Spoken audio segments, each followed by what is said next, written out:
I never thought a simple driveway could turn into a battleground. But when Marjorie Kline, our HOA president, decided my private easement was suddenly community property, I learned something important. Some people won't respect boundaries until they literally fall into one. This is the story of how I stood my ground against an entire homeowners association, armed with nothing but property law. A mini excavator, and the patience of someone who'd rather win in court than lose their dignity. And before I tell you what happened when her SUV hit that trench, let me take you back to where it all started. If you're watching this because you've ever dealt with HOA overreach, drop a comment below and let me know where you're watching from. You're not alone. It was a Saturday morning in September when I first heard that engine. The sound of that Toyota Highlander cutting through my property should have been my first warning. It was 7:15 a.m., and I was standing by my kitchen window with a cup of black coffee, watching the morning light filter through the Douglas firs that lined my 2.5-acre island property in Cedarwood Heights. Island property. That's what they call it when your land is surrounded by public roads but accessible only through a private easement. My easement. The one I'd spent $15,000 improving 3 years ago when I bought this place. A silver Highlander rolled through my gate, which I'd left open for a delivery truck earlier that morning. No pause, no courtesy tap of the horn, just straight through, kicking up dust over the Kentucky bluegrass I'd planted last week. The driver didn't even glance toward my house, just kept going, disappearing around the bend, where my driveway reconnected to Oak Lane on the other side of my property. The crunch of tires on gravel echoed louder than it should have. My hand tightened around the coffee mug. Not from anger, not yet, but from something else. Surprise. Maybe confusion. In the 3 years I'd lived here, nobody had ever just driven through without asking. Sure, I'd let my neighbor Clive use the driveway when he needed to haul heavy equipment to his backyard workshop, but he'd asked first. He'd knocked on my door, explained the situation, and I'd said yes, because that's how neighbors are supposed to work. You respect boundaries. You ask permission. I walked outside, still holding my coffee. The tire tracks were fresh.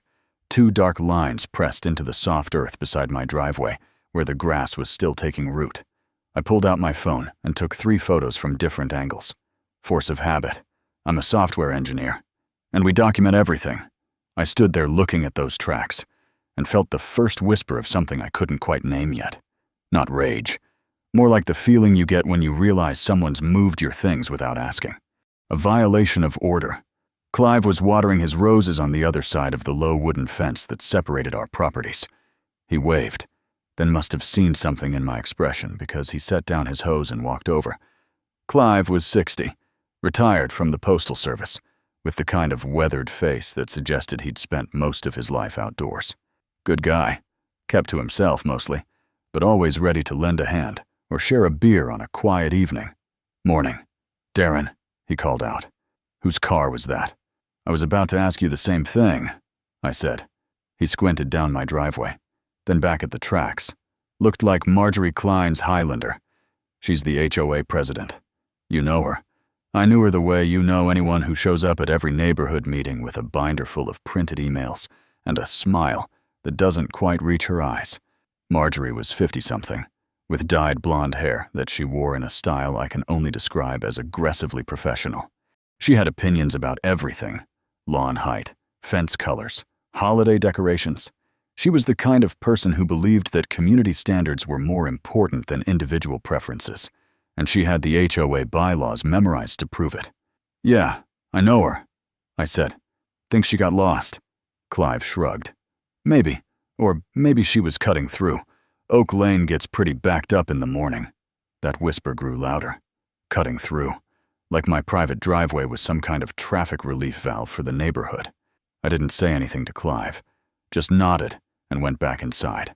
I spent the rest of the morning trying to focus on work, a code review that needed finishing before Monday, but I kept glancing out the window. Next to my gate stood a metal sign I'd installed myself. Private property. Authorized access only. Clear. Simple. Legally binding. That afternoon, I sent an email to the HOA board. I kept it polite, professional, and brief. Subject line, unauthorized use of private easement. I explained what I'd seen that morning, attached the photos of the tire tracks, and politely requested that the board remind residents to respect private property rights. My easement wasn't public access. It was mine. The deed said so, and I was willing to share it when asked. But I needed people to ask. I hit send and went back to work. By 6 p.m., my phone chimed with a new email. It was from Marjorie Kline, signature line reading HOA President in bold letters under her name. I opened it, and with each word I read, that whisper became a voice. Dear Mr. Locke, thank you for your note. However, I must clarify the easement you refer to connects to public roadways, making it a neighborhood access point under HOA guidelines. While we respect property lines, community convenience is also important. I trust this was a one-time routing adjustment. Best, Marjorie Kline. I read it 3 times. Neighborhood access point. Like, she could just rename my property with a phrase and make it true. I opened my filing cabinet and pulled out the folder I'd labeled property documents when I bought this place. Page 14 of my deed. Private easement. Sole access granted to parcel owner. I took a photo of the page and saved it to a new folder on my computer. Property rights. Evidence. That night, I stood at my bedroom window looking down at the gate. The motion sensor light cast long shadows across the gravel. I'd measured that driveway once, just out of curiosity. 198.5 feet. The distance between respect and trespass. I didn't sleep well. I kept thinking about Marjorie's email, the casual confidence in her words, neighborhood access point, community convenience. These weren't legal terms. They were euphemisms for taking what wasn't hers. And the thing that bothered me most wasn't the words themselves, but what they implied. That she believed she had the right. That she thought her position as HOA president gave her authority over my deed. I woke at 6:30 the next morning, earlier than usual. I opened the curtains and looked out at the gate. The Highlander was already there, engine idling, sitting just outside the entrance. I could see Marjorie in the driver's seat, phone pressed to her ear, smiling about something. As I watched, my gate began to open. I hadn't touched the remote. The gate rolled back on its track, smooth and automatic, and Marjorie drove through without hesitation. She even waved at my house as she passed, a cheerful little gesture that felt more like a taunt than a greeting. I stood there in my bedroom, coffee growing cold in my hand, watching her taillights disappear down my driveway. And in that moment, I understood something important. This wasn't going to stop. Marjorie wasn't going to suddenly respect my boundaries because I asked nicely or sent polite emails. She'd decided that my property was hers to use, and she was going to keep using it until someone made her stop. The question was how far I was willing to go to protect a line that only I seemed to see. The second time Marjorie drove through my gate, I was ready. It was Monday morning, 7 a.m., and I'd positioned myself at the living room window with my phone in hand. The gate began to roll open on its automatic timer, and through the gap I saw the silver Highlander already waiting, positioned like she'd been timing this. She rolled through without hesitation. This time, she saw me standing at the window. She waved, not a sheepish, apologetic wave, a friendly, neighborly wave, like we'd agreed to this arrangement over coffee, and I'd somehow forgotten. I stepped outside, still in my work clothes from the home office. She was already halfway down my driveway, but I jogged after her, waving my arms. She must have seen me in her rearview mirror because the Highlander slowed, then stopped. The window rolled down. Marjorie's face appeared, perfectly made up even at 7 in the morning, her smile bright and practiced. "Good morning. Darren," she said, like we were old friends. "Mrs. Kline," I said, keeping my voice level. "I sent you an email on Saturday. This is my private driveway. I need you to stop using it without permission." Her smile didn't falter. "Oh, I know, honey. I got your email. But Oak Lane is just impossible during rush hour, and this little shortcut saves me about 5 minutes. You don't mind, do you? We're all neighbors here. I do mind. Actually, this is private property. It's in my deed." She tilted her head, that practiced smile still in place. "Well, technically, it connects to public roads on both ends, so there's some gray area there. The HOA has looked into it. We think it falls under community access during peak hours. But don't worry, we're not talking about opening it up to everyone, just board members and a few key residents who really need it. I felt my jaw tighten. There's no gray area. Mrs. Kline, I own this easement. It's not community access. It's mine. She sighed, the way you might sigh at a child who doesn't understand why they can't have candy for breakfast. Darren, I understand you're protective of your space, but we live in a community. Sometimes we have to make small sacrifices for the greater good. I'm sure you can appreciate that. She didn't wait for my response. The window rolled up, and she drove off, leaving me standing in the middle of my own driveway, fists clenched at my sides. That afternoon, I called the county clerk's office. The woman who answered was patient and professional. She pulled up my property records while I waited, and when she came back on the line, her answer was exactly what I'd expected. Your easement is listed as private access, sir. Only you have the legal right to authorize use. An HOA can't override that. I thanked her and ended the call. The law was on my side. But being right didn't seem to matter to Marjorie Kline. That Wednesday night, I went to the monthly HOA meeting. It was held at the community center, a bland rectangular building at the edge of our neighborhood, with fluorescent lights and folding chairs that squeaked when you shifted your weight. About 30 people showed up, most of them the usual faces I recognized from neighborhood barbecues and accidental encounters at the grocery store.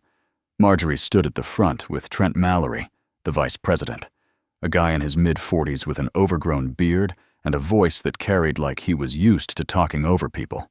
Marjorie went through the usual business: lawn maintenance standards, upcoming holiday decoration guidelines, a proposal to repaint the community center fence.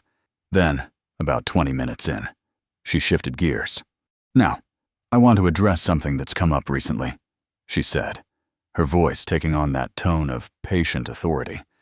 Some questions have been raised about traffic flow and access routes within our neighborhood. Specifically, there's a private easement that connects Oak Lane to the eastern section of our community. While it's technically owned by one homeowner, we believe it serves a broader community function. The HOA board is proposing a policy to designate this easement as limited community access during peak traffic hours, 7 to 9 a.m. and 5 to 7 p.m. on weekdays. I felt every muscle in my body tense. She was talking about my driveway, to the entire HOA, without even using my name. Trent stepped forward, his voice booming. If somebody's got a shortcut that can help ease traffic congestion, why wouldn't we use it? That's just good neighbor policy. I stood up. Every head in the room turned toward me. Excuse me, I said. I'm Darren Locke. That easement you're talking about is my property. It's not community access. It's private. My deed says so, and county records confirm it. I don't mind sharing when people ask, but I do mind being told that my property is now public use without my consent. Marjorie's smile tightened slightly, but she kept her voice sweet. Mr. Locke, no one is trying to take anything from you. We're simply proposing a reasonable compromise that benefits the whole neighborhood. Calling every time someone needs to drive through just isn't practical. We're looking for a more flexible solution. The solution is respecting property rights, I said. If people want to use my driveway, they can ask. That's not complicated. A few people in the audience murmured. I couldn't tell if they were agreeing with me or Marjorie. Trent crossed his arms, his expression hardening. So you'd rather inconvenience dozens of families just to make a point about ownership? I'd rather people follow the law, I said. Marjorie raised her hands in a calming gesture. Well, clearly we have some differing perspectives here. The board will continue to review this matter and reach out with a formal proposal. Let's move on to the next item on the agenda. I sat down, my heart pounding. A few people glanced at me, their expressions hard to read. Clive, sitting 2 rows back, gave me a small nod. But most people just turned their attention back to Marjorie, who was already talking about the community center fence like nothing had happened. After the meeting, Trent Mallory found me in the parking lot. He walked up with that same confident stride, one hand raised in a gesture that was probably meant to seem friendly. Hey, buddy, no hard feelings about in there. Right. We're all just trying to do what's best for the neighborhood. I looked at him, this man I barely knew, trying to smooth over the fact that he'd just publicly backed a plan to take my property. No hard feelings, I said. but I meant what I said. That's my driveway. He clapped me on the shoulder, a little too hard. You know, Darren, sometimes being part of a community means letting go of the small stuff. Think about it. He walked away before I could respond, climbing into his Ford F-150 and driving off. Clive caught up with me as I was unlocking my car. You okay? He asked quietly. I'm fine, I said, just tired. He nodded, then hesitated. Darren, be careful with Marjorie. She doesn't like losing. And when she wants something, she finds a way to get it. I'll keep that in mind, I said. That night, I stood at my window again, looking down at the gate. The motion light was on, triggered by something, maybe a raccoon or a stray cat. In the distance, I saw headlights. Trent's truck, moving slowly down Oak Lane. It stopped at my gate. I watched him get out, walk up to the gate, and take a photo of it with his phone. Then he climbed back in his truck and drove away. I didn't move. I just stood there in the dark, watching his taillights disappear, and wondered what exactly Marjorie and Trent were planning. The email arrived on Thursday morning. Subject line in bold, HOA board decision, easement access proposal. I stared at it for a long moment before opening it, coffee going cold in my hand. Dear Mr. Locke, after careful consideration, the HOA board has approved a proposal to designate your private easement as a limited community access route during peak hours, 7 to 9 a.m. and 5 to 7 p.m. Monday through Friday. This decision is based on traffic analysis showing significant congestion on Oak Lane. We believe this is a fair compromise that benefits the entire neighborhood. Please confirm your cooperation by replying to this email within 7 days. Sincerely, Marjorie Kline, HOA President. I read it twice. Then I read it again. Limited community access route. Like she could just vote my property into a different category and make it legally binding.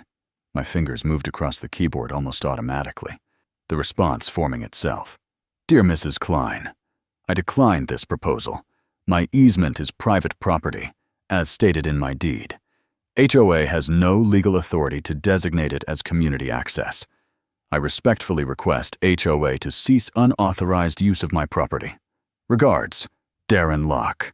I hit send and sat back, feeling that familiar tightness in my chest. This should have been simple. This should have ended with my first email. But Marjorie wasn't interested in simple, and she definitely wasn't interested in ending anything. By Friday afternoon, my inbox had 3 new messages. Not from Marjorie. From other HOA members. The first was from a woman named Janet, Trent's wife. Mr. Locke, I think you should reconsider your position. We all live in a community, and communities require compromise. It's only 4 hours a day. Surely that's not too much to ask. The second was from someone I'd never met, a name I vaguely recognized from the HOA roster. Darren, why are you making this so difficult? Traffic really is terrible in the mornings. Just let people through. The third was shorter, almost curt. Hey buddy, don't be that guy. Think about your neighbors. I deleted all 3 without responding, but the feeling they left behind was harder to delete. That sense of being surrounded, of pressure building from all sides. I wasn't just dealing with Marjorie anymore. She'd mobilized the neighborhood against me, framed me as the selfish holdout preventing some kind of traffic utopia. And the worst part was that some of them probably believed it. That weekend, I noticed the change in how people looked at me. I went for a run Saturday morning, my usual loop through the neighborhood, and passed a couple walking their dog. I'd waved to them a dozen times before. This time, they looked away. Later that afternoon, I was mowing my front lawn when Janet drove past. She slowed down, met my eyes through her car window, then accelerated without any acknowledgement. This was how a community turned someone into an outsider. Not with pitchforks and torches, but with averted eyes and unreturned waves. Sunday morning, I checked my security camera footage. I'd installed a basic system when I first bought the house, just a doorbell camera that covered the front entrance and gate area. I scrolled through the past week, and what I found made my jaw clench. Marjorie's Highlander, 6 times in 5 days, always during those peak hours she'd mentioned in her email. And now, there was another vehicle too. Trent's Ford, rolling through on Tuesday and Thursday evenings. They weren't just ignoring my property rights anymore. They were establishing a pattern, creating a precedent, acting like the proposal had already been approved. I downloaded every clip, labeled them with dates and times, and created a new folder on my laptop. Trespass evidence. 16 video files, each one showing a clear violation. Each one shows vehicles driving through my private easement without permission. I sat there staring at the folder, feeling something shift inside me. This wasn't about traffic anymore. This wasn't about convenience or community spirit. This was about power. Marjorie believed she could take what she wanted because of a title and a board position. Clive came over that afternoon, carrying 2 beers. He didn't knock, just walked around to my backyard, where I was sitting on the deck, and handed me one without saying anything. We sat in silence for a few minutes, drinking and watching the clouds drift overhead. "I heard what happened," he finally said. "The emails. People talking." "Yeah," I said. "For what it's worth, I think you're right. That's your land, your driveway. Marjorie's got no business trying to claim it for the HOA. I appreciate that." "Clive," he took a long pull from his beer, "but I also heard something else. Marjorie's talking about eminent domain, trying to see if the HOA can force a buyout of your easement rights. I don't know if that's even legal for an HOA, but she's looking into it. Eminent domain only applies to government entities," I said. "Not private organizations like an HOA, but thanks for the heads up." Clive nodded slowly. "Just thought you should know. And Darren, if you need someone to back you up, to tell people what's really happening here, I will. I've seen them driving through your property. I've watched it happen. If it comes to that, I'll testify or whatever you need." I looked at him. This 60-year-old retired postal worker who didn't have to get involved, who could have just stayed neutral and avoided all the neighborhood drama. "Thank you. Clive, that means a lot." He stood up, finished his beer, and set the empty bottle on the deck railing. "Just be ready," he said. "Marjorie doesn't give up easily, and she's got most of the board on her side. They'll keep pushing until you either break or push back hard enough that they can't ignore it." After he left, I went back inside and opened my laptop. I pulled up the Oregon Revised Statutes website and started reading. Property law, easement rights, trespass statutes. I'd never been much for legal research before, but now I needed to know exactly where I stood. What were my rights? What options do I have? The law was dense, full of whereas and heretofore and notwithstanding, but buried in all that language was clarity. ORS 105.170. A private easement grants exclusive access to the easement holder. Unauthorized use constitutes trespass. And ORS 164.245. Criminal trespass in the second degree. A person commits this crime if they enter or remain unlawfully on premises after being warned to leave. I took screenshots of both statutes, added them to my evidence folder, and sat back. The law was clear. I was right. But being right in my living room with a laptop didn't mean much if Marjorie kept driving through my property every morning. Monday morning, I stood at my window at 6:45, watching, waiting. At 7:03, the Highlander appeared. The gate opened on its timer, and Marjorie drove through without slowing down. I recorded it on my phone, added it to the collection. 17 videos now, 17 violations, and still she kept coming. That night, I sat at my desk with a yellow legal pad, writing down every option I could think of. Install a better lock on the gate, change the access code, put up more signs, file a police report, hire a lawyer, send another cease and desist letter. Each option felt either too weak or too aggressive, too passive or too confrontational. And then I thought about something else, something more direct, something that would make it physically impossible for anyone to ignore the boundary. I pulled up Google on my laptop and searched for equipment rental, mini excavators, drainage trenches, property modification permits. I spent 2 hours reading through county regulations, contractor forums, and HOA restriction clauses. And slowly, an idea began to form. Not a solution exactly, more like a line in the sand. Or in this case, a line in the earth. I closed my laptop and looked out the window one more time. The gate stood there in the darkness. My private property marker, my boundary that nobody seemed to respect. And I made a decision. If words wouldn't work, if emails and polite requests and property rights couldn't establish the boundary, then maybe it was time to make that boundary impossible to miss. I woke up Tuesday morning at 6 a.m. with a decision already made. No more passive documentation, no more polite emails that got ignored.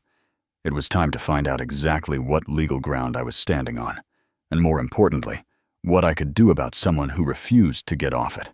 The first thing I did was call Mara Ellington. I'd found her name through a search for property rights attorneys in Portland, and her website made it clear she specialized in exactly this kind of dispute. HOA conflicts, easement rights, boundary issues. Her rates weren't cheap, but neither was letting Marjorie Kline turn my driveway into a public highway. The receptionist who answered scheduled me for that same afternoon, a cancellation slot that felt like fate intervening. But before I drove downtown, I needed to check something. I went out to my gate and examined it closely, really looked at it for the first time since this whole mess started. The automatic opener used a simple radio frequency remote, the kind you can buy at any hardware store. Basic, reliable, and apparently easy to clone. I pulled out my phone and called the company that had installed it 3 years ago. The technician who answered listened to my problem, then sighed like he'd heard this story before. "Yeah, those 433 megahertz remotes can be copied with a universal cloner," he said. "Takes about 30 seconds if someone knows what they're doing.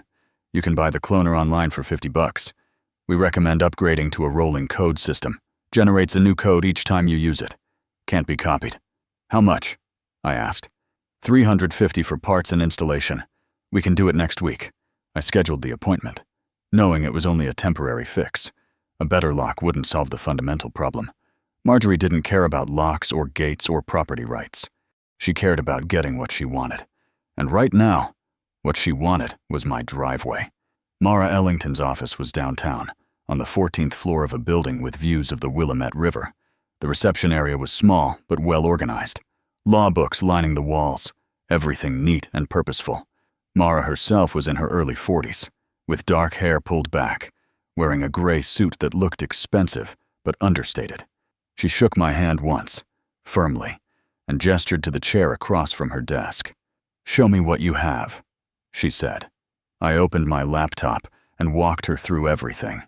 The first trespass, Marjorie's emails claiming neighborhood access rights, the HOA meeting where they proposed making my easement community property.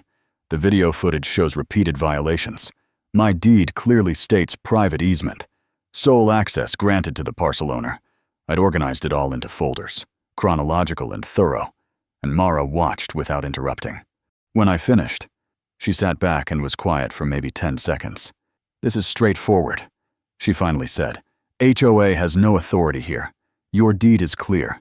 Private easement means exclusive access under Oregon Revised Statutes 105.170. Unauthorized use of a private easement constitutes trespass. You have video evidence. You have written documentation of their intent to violate your rights. You have everything you need. So what do I do?" I asked. She pulled up a document on her computer, a template she'd apparently used before. "First, we send a cease and desist letter. Formal legal notice that they must immediately stop using your easement and return any access devices they've obtained without authorization. We give them 7 days to comply. If they ignore it, we file for an injunction in district court. That's a court order prohibiting them from accessing your property. If they violate the injunction, they can be held in contempt, which means fines and potentially arrest. And if they still don't stop," I said, "then we file a criminal complaint with the sheriff's office." She said, "Criminal trespass in the second degree under ORS 164.245. It's a misdemeanor, but it's on the record, and we can sue for damages, legal fees, property damage, and emotional distress. Make it expensive enough that they'll think twice." I sat there absorbing this, feeling something shift inside me. For weeks, I'd been reacting, responding to Marjorie's moves, defending my position, trying to be reasonable. But reason hadn't worked. Reasonable had gotten me cold shoulders and 17 videos of people driving through my property like I didn't exist. This was different. This was offense, not defense. This was using the law the way it was meant to be used, as a shield and a sword. "How much will this cost?" I asked. "The cease," $500. If we go to court for the injunction, probably another $2,000 in legal fees, maybe more if they fight it. But here's the thing, Mara said, leaning forward slightly. If we win, which we will, the court can order them to pay your legal fees. You might get it all back.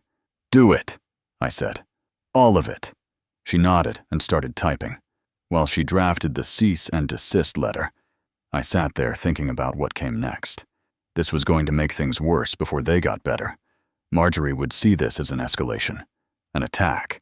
The neighborhood would hear about it. More cold shoulders, more emails, maybe worse. But I'd reached the point where being liked mattered less than being respected, where community approval mattered less than property rights. Mara printed 2 copies of the letter, signed both, and slid them across the desk.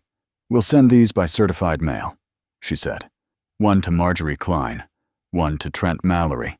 Requires signature on delivery, creates a paper trail. Once they sign for these, the 7-day clock starts. After that, any trespass becomes a knowing, willful violation. She walked me through the rest of the process.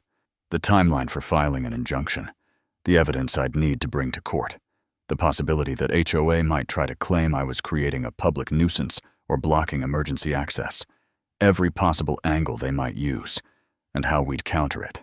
By the time I left her office an hour later, I felt something I hadn't felt in weeks. Control. Not over Marjorie, or the HOA, or the neighborhood opinion. Control over my own response. Control over the process. I drove to the post office and sent both letters certified mail, $7.50 each. The clerk handed me the receipts, and I photographed them immediately, adding them to my evidence folder. September 28th. Cease sent. 7 days until October 5th. I marked it on my phone calendar, set a reminder, and went home. That evening, Clive came over without calling first. He looked worried, which wasn't his usual expression. I just got a call from Janet, he said. Trent's wife. She heard you hired a lawyer. Word's spreading. Darren, people are saying you're trying to sue the HOA. I'm not trying to sue anyone. I said, I'm trying to get people to stop trespassing on my property. There's a difference. I know that, Clive said. But that's not what they're hearing. Marjorie's spinning this as you attacking the community, going after your neighbors with lawyers and threats. Let her spin it however she wants. I said, I'm done being reasonable with people who won't be reasonable back. Clive nodded slowly. Just wanted you to know what's coming. It's going to get ugly. He was right. Of course. The next morning, I found a note tucked into my mailbox. No signature, just block letters on plain white paper. You're making enemies you don't need. Think about your property values. I photographed it, added it to the folder, and threw the original away. Anonymous threats weren't going to change anything. Thursday morning, Marjorie signed for her certified letter. I got the notification on my phone at 9:23 a.m., a little ping that felt like the starting gun at a race. The clock was running. 7 days until she had to stop, or face the legal consequences she'd been pretending didn't exist. I stood at my window that evening, watching the gate, waiting. At 5:42 p.m., the Highlander appeared. Marjorie drove through like nothing had changed, like the cease and desist letter sitting on her kitchen counter was just another piece of junk mail. I recorded it. Video number 18. Evidence that she'd received legal notice and chosen to ignore it. She'd made her choice. Now, I'd make mine. The deadline came and went like a stone dropping into still water. October 5th, 7 days after Marjorie signed for that cease and desist letter. I spent the morning at my window, watching. At 7:14 a.m., the Highlander rolled through my gate. Same route, same casual disregard. She didn't even slow down. I called Mara immediately. She ignored the deadline. I said, "Good," Mara replied, and I could hear the satisfaction in her voice. Now we have everything we need for the injunction. I'll file the paperwork today. The court date will probably be in 2 to 3 weeks. In the meantime, you have the legal right to protect your property using reasonable physical barriers. What kind of barriers? I asked. Fencing, locks, bollards, anything that makes unauthorized access more difficult. Just make sure it's on your property, and doesn't create a hazard on public roadways. After I hung up, I sat at my kitchen table with a cup of coffee and thought about what reasonable physical barriers meant. A better lock wouldn't stop Marjorie. She'd already proven she could clone remotes. A fence would take weeks to install, and thousands of dollars I didn't want to spend. I needed something immediate, something undeniable, something that would make it physically impossible for her to pretend my property was hers to use. That's when I remembered the drainage issues I'd been meaning to address.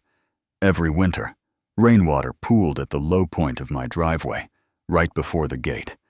I'd talked to a landscaper about it last spring, and he'd suggested a drainage trench, a channel cut across the drive, 3 feet wide and 2.5 feet deep, filled with gravel to let water flow through while vehicles could cross on a temporary bridge. I opened my laptop and searched county regulations. Drainage improvements on private property. No permit required as long as it didn't affect public drainage systems. I called the county public works department to confirm. The woman who answered was friendly and clear. If the trench is entirely on your property and doesn't redirect water onto county roads, you don't need our approval. Sir. Then I called Home Depot. They rented mini excavators by the day. A Bobcat E20, compact enough for residential work, $350 for 24 hours. I reserved it for Saturday, 2 days away. Gave them my credit card information and tried not to think too hard about what I was planning. Friday evening, I called Clive. If you're home tomorrow morning, I said, I might need a witness. For what? He asked. I'm digging a drainage trench across my driveway. It's legal. It's necessary. But Marjorie's probably going to have opinions about it. He was quiet for a moment. You're really doing this. I'm really doing this. I'll be there, he said. Saturday morning arrived cold and clear, the kind of October day where you could see your breath in the air. The Bobcat arrived on a flatbed trailer at 6:45 a.m., and the delivery driver showed me how to operate it before leaving. Simple controls. Forward, back, lift, lower.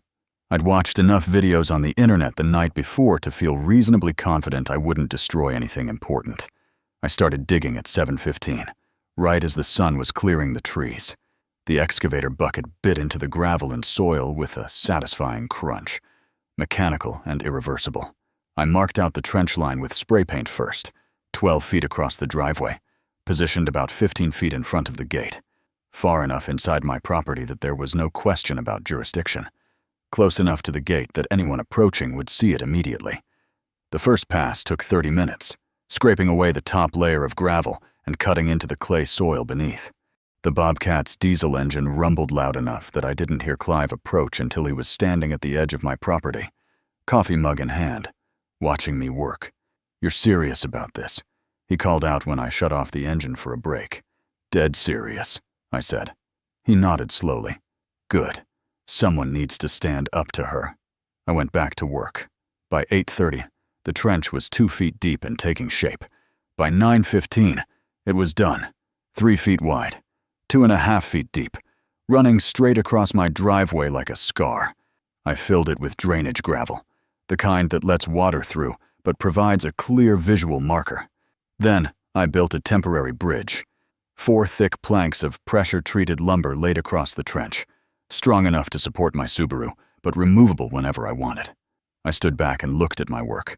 It was crude but effective, functional but unmistakable, a line that couldn't be ignored or explained away or redefined with HOA doublespeak. If someone wanted to cross my property now, they'd have to acknowledge that bridge, that gap, that deliberate barrier I'd created. Before I returned the Bobcat, I made one more call. Sheriff's office, non-emergency line. I explained what I'd done and why. The deputy who took my information sounded almost bored. You're allowed to improve your own property. Sir, he said, if you're concerned about trespass, you can file a report if it happens again. I'm calling to create a record, I said. So when someone drives across my property without permission and damages something, there's documentation that I tried to prevent it. Understood, the deputy said. We've noted it in the system. After the excavator was picked up, I installed 2 yellow caution signs at either end of my driveway.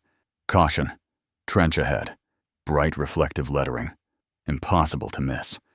I took photographs from every angle, added them to my evidence folder, And then I did something that felt both necessary and slightly vindictive.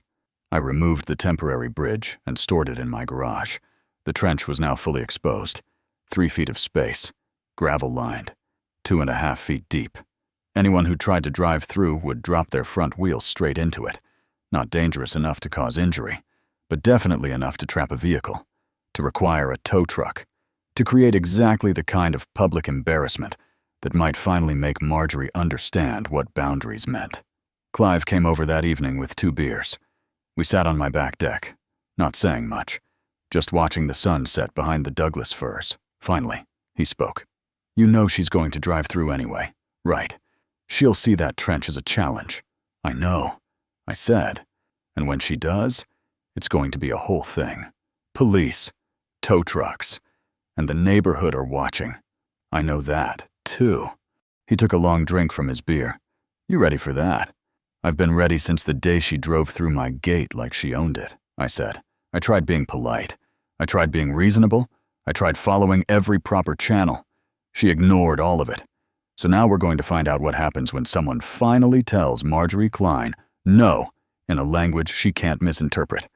Clive raised his beer bottle in a small salute. "Well, for what it's worth.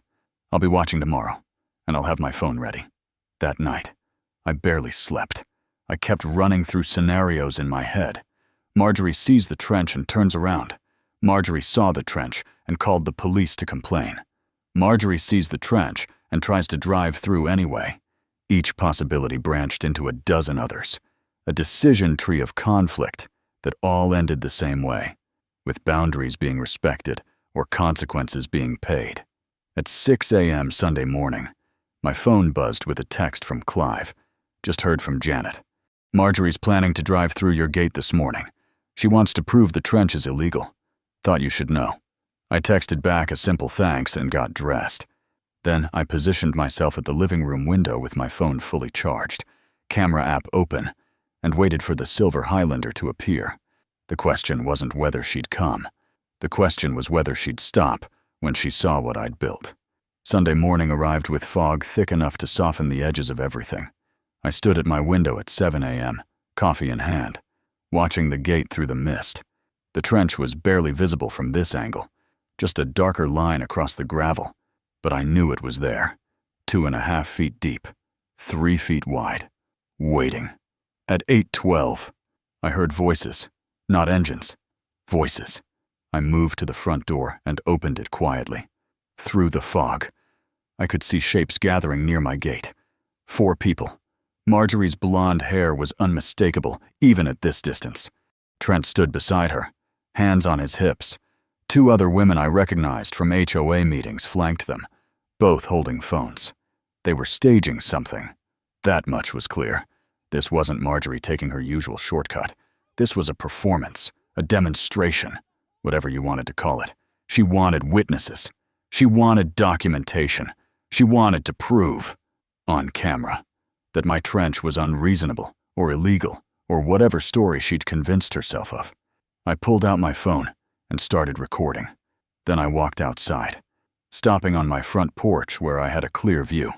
Clive's door opened across the way, and he stepped out too, phone already raised. Our eyes met for a second. He nodded. I nodded back.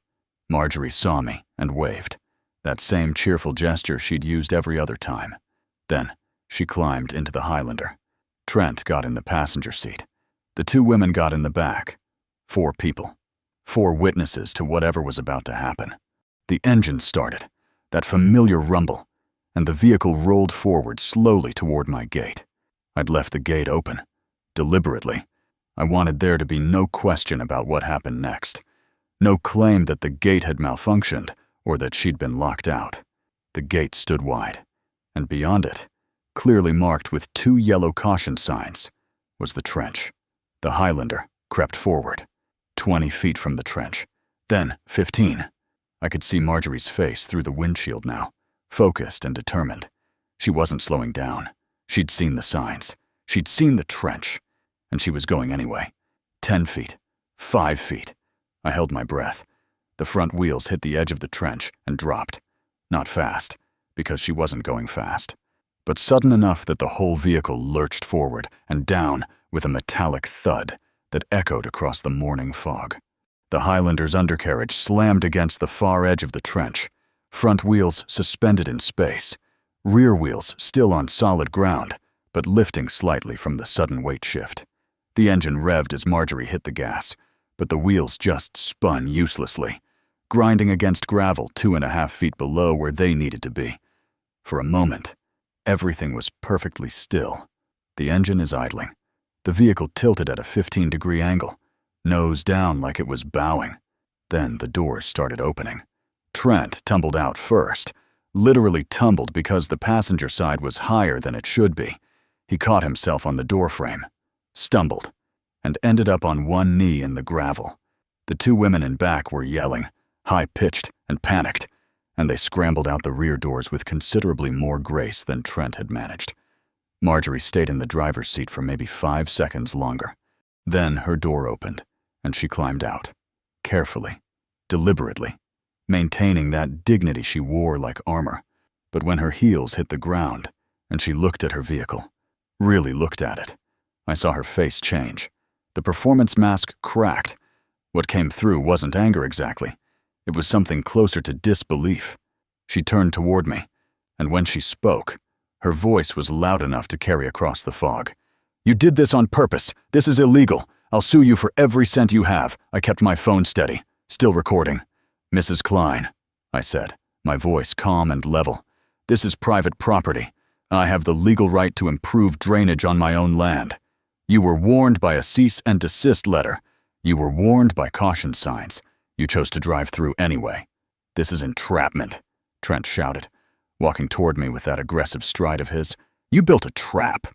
"Entrapment is a legal term that only applies to law enforcement," I said.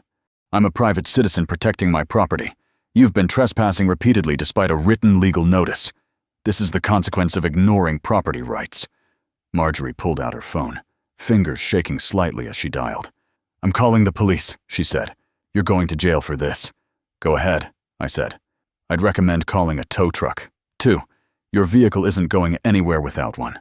Clive had walked over by this point, still recording on his phone. He stood next to me, a silent presence that said I wasn't alone in this.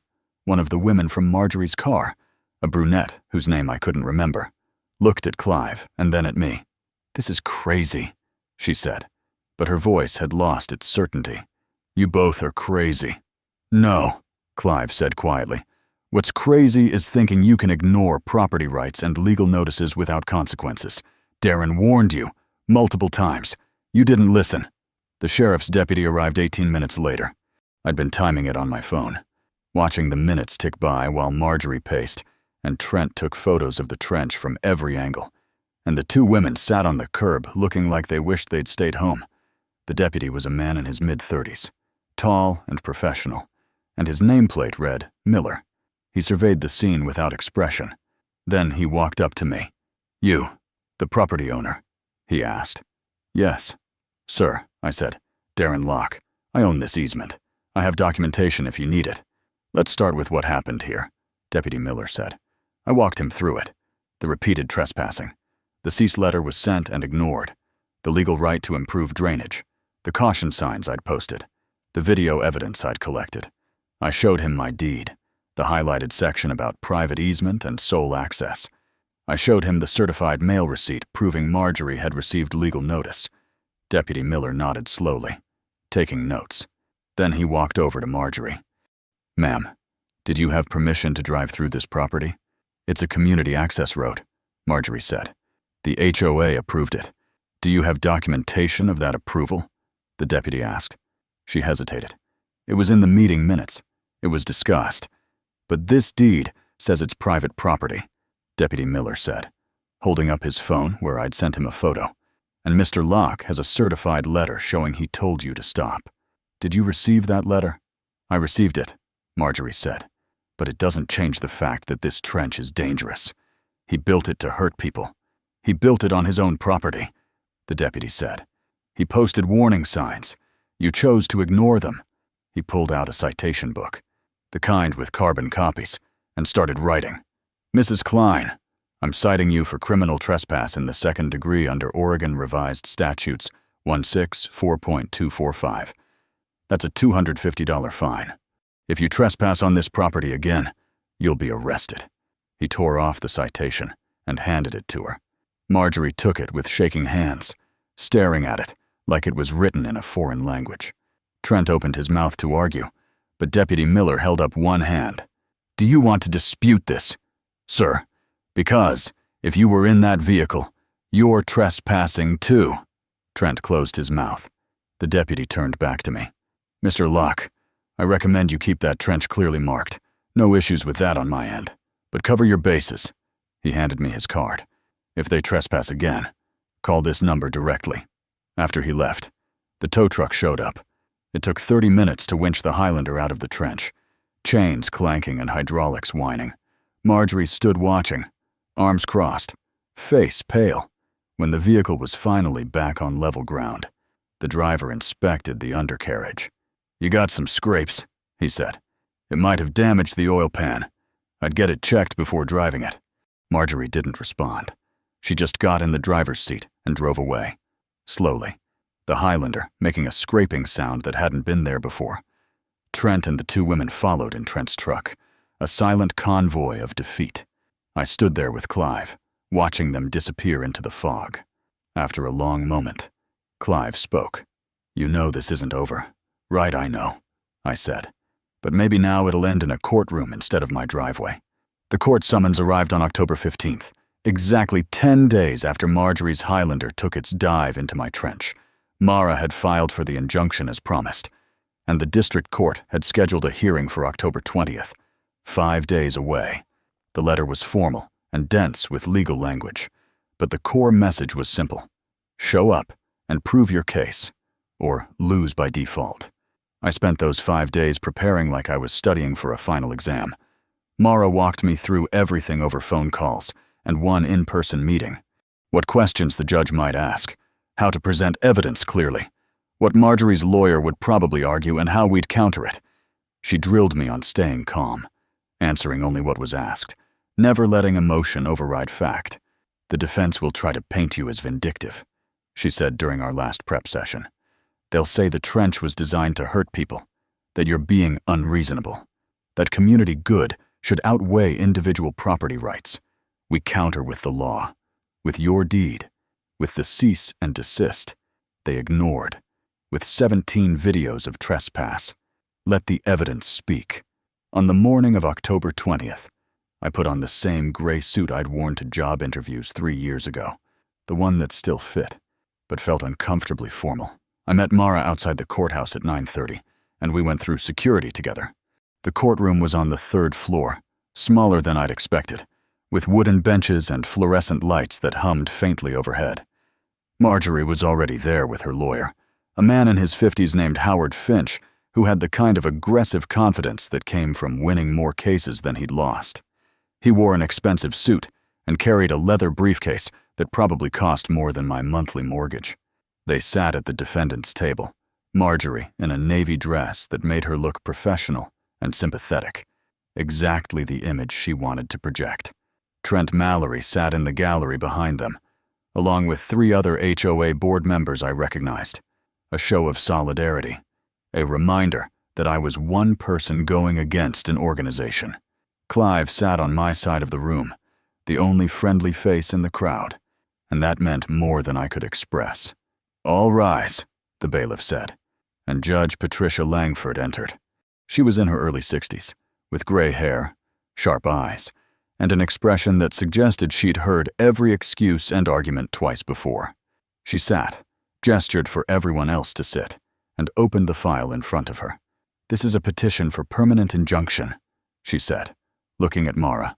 "Counsel, you may begin." Mara stood, and her voice was clear and precise. "Your Honor, this case is straightforward. My client, Mr. Darren Locke, owns a private easement as documented in his property deed.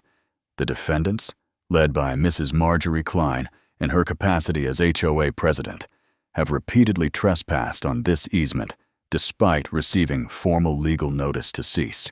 We have video evidence, written documentation, and a sheriff's citation confirming the trespass.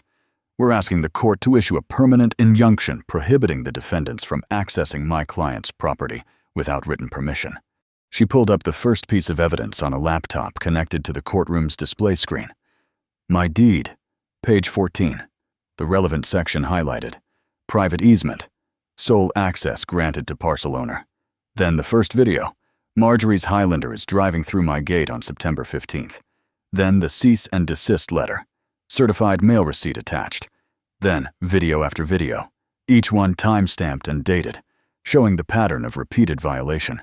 Judge Langford watched without expression. When Mara finished and sat down, the judge looked at Howard Finch. Your response? Counsel Finch stood smoothly.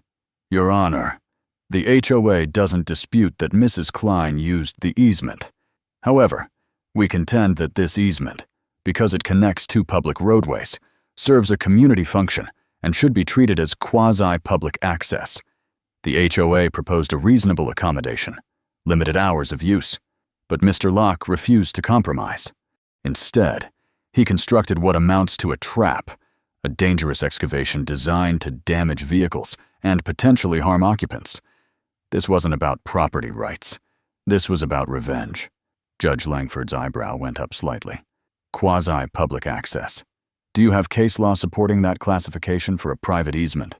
Finch hesitated for just a moment. Your Honor, we're arguing under the doctrine of implied easement by necessity, where community need creates a reasonable expectation of shared access. Does Oregon recognize that doctrine as overriding an explicit deed restriction? The judge asked. There's precedent in cases where public good outweighs individual property rights, Finch said, but his voice had lost some of its certainty. Judge Langford looked back at her file. Show me the statute or case law. I'll wait. There was silence for about 10 seconds. Finch shuffled papers.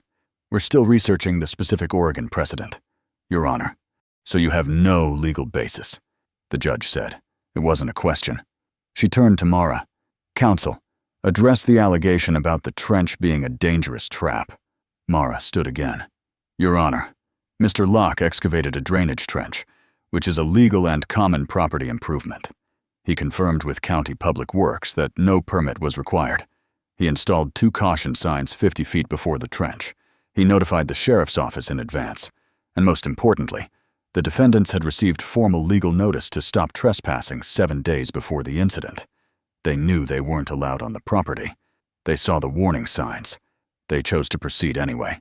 That's not a trap. That's a consequence of ignoring the law. Judge Langford nodded slowly. Mrs. Kline, she said, looking at Marjorie. You received the cease and desist letter. Marjorie stood, smoothing her dress. I did, Your Honor. But I believed, in good faith, that the HOA had the authority to establish community access during peak traffic hours. Based on what legal authority? The judge asked. Marjorie hesitated. Based on the HOA bylaws and the vote of the board. HOA bylaws don't supersede property deeds, Judge Langford said. Did you consult an attorney before deciding to continue using the easement? Marjorie's face flushed slightly. No, Your Honor. We relied on our own interpretation of community rights. Judge Langford made a note. Then she looked at the video on the screen, frozen on the image of the Highlander approaching the trench. You saw the caution signs, yes, Marjorie admitted quietly. And you drove through anyway. I believed the trench was an illegal obstruction, Marjorie said. I wanted to demonstrate that it violated community access by ignoring warning signs and driving your vehicle into an obvious hazard, the judge said. While you had passengers, Marjorie didn't respond. Judge Langford closed the file and sat back. Here's what I see. Mr. Locke owns a private easement, clearly documented. The defendants repeatedly trespassed, despite formal legal notice. Mr. Locke took reasonable steps to protect his property, including warning signs and advance notification to authorities. The defendants chose to ignore those warnings and suffered the predictable consequences. She looked at both tables. I'm issuing a permanent injunction. Marjorie Kline, Trent Mallory, and any member of the Cedarwood Heights HOA are prohibited from entering Mr. Locke's easement without express written permission. Violation of this injunction will result in contempt charges, which carry fines up to $500 per incident and possible arrest. Additionally, Defendants will pay Mr. Locke's legal fees in the amount of $2,500. This court finds the defendants acted knowingly and willfully in violating clearly established property rights. She struck her gavel once. Case closed. The sound echoed in the small courtroom. Marjorie sat down heavily, face pale. Howard Finch gathered his papers quickly, lips pressed into a thin line. Trent and the other board members filed out without looking at me. Mara packed up her laptop, then turned to me with the smallest smile I'd ever seen. "That went exactly as expected," she said. Outside the courthouse, Clive was waiting on the steps. He shook my hand, firm and warm. "You did it," he said. "The law did it." I replied. "I just showed up. That's more than most people would do," Clive said. "You stood your ground. You proved that boundaries mean something." We walked to the parking lot together, and I felt something I hadn't felt in weeks. Not triumph exactly, not vindication, just quiet certainty that I'd done what needed doing, the right way, through the right channels. Marjorie could have stopped this at any point. She could have respected the first email, the cease and desist, the warning signs. She'd chosen escalation at every turn, and now she'd learned what happened when you pushed someone who wouldn't be pushed. 2 days later, I received an email from Robert Chen, the new interim HOA president. Short and formal. On behalf of the board, I apologize for the previous administration's actions. We respect your property rights and will ensure no future violations occur, I replied with equal formality. Thank you. I appreciate the apology and look forward to better relations going forward. And just like that, it was over. 3 weeks after the court ruling, I filled in the trench. I hired a landscaping crew to do it properly this time. Not just dumping soil, but layering it correctly, compacting it, and laying fresh sod over the top. Within a week, you could barely tell the trench had been there at all. Just a strip of slightly greener grass, newer than the rest. A scar that was already healing. I didn't need the trench anymore. The injunction had done what the physical barrier couldn't. It had established consequences that Marjorie actually feared. Not damaged undercarriages or tow truck bills, but contempt of court, criminal charges, the kind of consequences that showed up on background checks and legal records, the kind that mattered to someone who cared about reputation and control. The neighborhood changed too, slowly at first, and then all at once. Marjorie put her house on the market in early November, and by Thanksgiving, she was gone. No goodbye emails, no final HOA meeting, just a sold sign on her lawn and an empty driveway where the Highlander used to park. I heard through Clive that she'd moved to a different suburb, somewhere south of the city. I hoped she'd learned something, but I didn't spend much time wondering. Trent Mallory resigned from the HOA board the week after the court hearing. He still lived in the neighborhood, and occasionally I'd see him at the grocery store or driving past on Oak Lane. We didn't wave. We didn't speak. But there was an understanding now, a boundary that both of us respected. He stayed on his side. I stayed on mine. And that was enough. Robert Chen turned out to be exactly what the HOA needed. Practical, fair, more interested in maintaining property values than asserting authority. He revised the bylaws to explicitly recognize private property rights, added clearer language about what the HOA could and couldn't regulate, and sent a memo to every homeowner explaining the changes. It wasn't an apology exactly, but it was an acknowledgement, a recognition that what had happened was wrong and wouldn't happen again. The neighborhood barbecue in December was the first time I'd been to a community event since the court case. I almost didn't go, wasn't sure I'd be welcome, but Clive convinced me. You can't stay isolated forever, he'd said. People need to see that you're not the enemy, that you were just protecting what was yours. He was right. Some people still avoided me, still saw me as the guy who'd made trouble, but more people than I expected came up to shake my hand, to tell me quietly that they'd been frustrated with Marjorie for years, that they were glad someone had finally stood up to her, that they respected what I'd done even if they hadn't said so at the time. A woman named Linda, who'd signed one of those early emails pressuring me to give in, actually apologized. I didn't know the whole story. She said, "I'm sorry I judged you." I told her it was fine, because it was. Holding grudges wasn't the point. Establishing boundaries was. On Christmas Eve, I stood at my living room window with a cup of coffee, looking out at the gate. It was closed, the way it stayed closed now, unless I was expecting someone. The new rolling code system meant nobody could clone my remote anymore. The injunction meant nobody would try, and the fresh grass where the trench had been was already blending in with the rest of the lawn, green and whole and unbroken.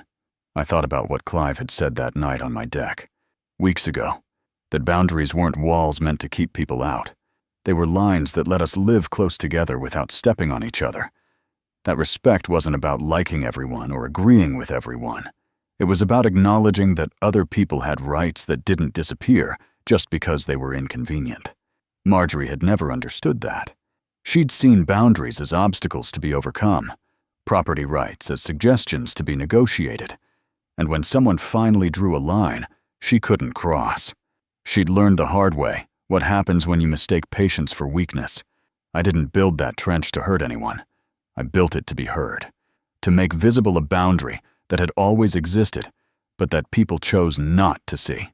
And now that it was gone, now that the grass had grown back, and the gate stood closed, and the injunction sat filed away in a courthouse somewhere, the boundary was clearer than ever, not because of the trench, but because everyone finally understood what it meant. I raised my coffee cup toward the window, a silent toast to property lines and legal rights, and the quiet satisfaction of being proven correct. Then I turned away from the gate and went to wrap presents. Outside, snow began to fall, soft and clean, covering everything in white. The boundary held, and that was all I'd ever wanted. Sometimes standing your ground means standing alone. But when you protect what's yours the right way, through law and principle instead of anger, you prove that boundaries matter. If this story resonated with you, subscribe to Karma Fence for more tales of justice, respect, and people who refused to back down when it mattered most.